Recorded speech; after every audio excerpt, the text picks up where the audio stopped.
जीवन का अंतिम सत्य मृत्यु है और इससे कोई नहीं बच पाया है।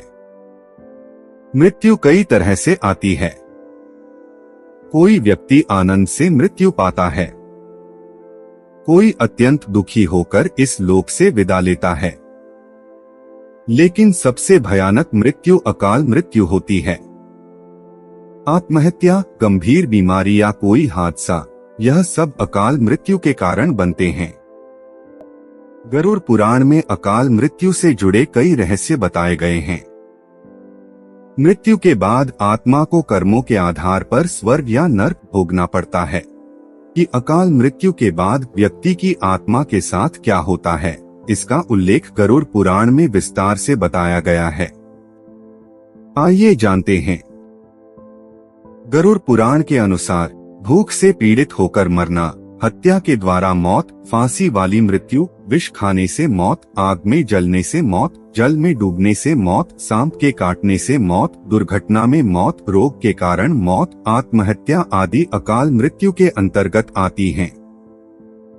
इनमें आत्महत्या को महापाप बताया गया है। आत्महत्या करना भगवान द्वारा आपको मिले जन्म का अपमान करना है। गरुड़ पुराण में बताया गया है कि पाप करना, दुराचार, स्त्रियों का शोषण, झूठ बोलना, भ्रष्टाचार व कुकर्म आदि अकाल मृत्यु के कारण माने जाते हैं। बहुत अधिक पाप करने पर व्यक्ति अकाल मृत्यु को प्राप्त होता है। वेदों में मानव की उम्र 100 वर्ष तक बताई गई है, लेकिन वर्तमान में इंसान 70 वर्ष तक बेमुश्किल जी पाता है।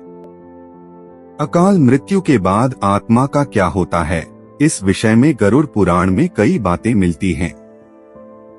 अकाल मृत्यु के बाद जीवात्मा की आयु पूरी नहीं होती, इसलिए वह भटकती रहती है जब तक कि उसका जीवन चक्र पूरा नहीं हो जाता।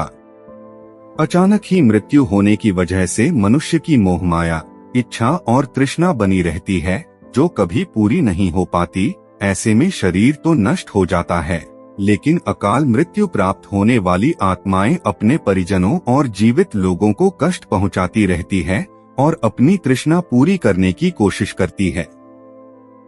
श्री हरि कहते हैं कि आत्महत्या करने वाले मनुष्य की आत्मा पृथ्वी लोक पर तब तक भटकती रहती है जब तक कि वह प्रकृति द्वारा निर्धारित अपने जीवन चक्र को पूरा नहीं कर लेती। ये एक किस्म की सजा है।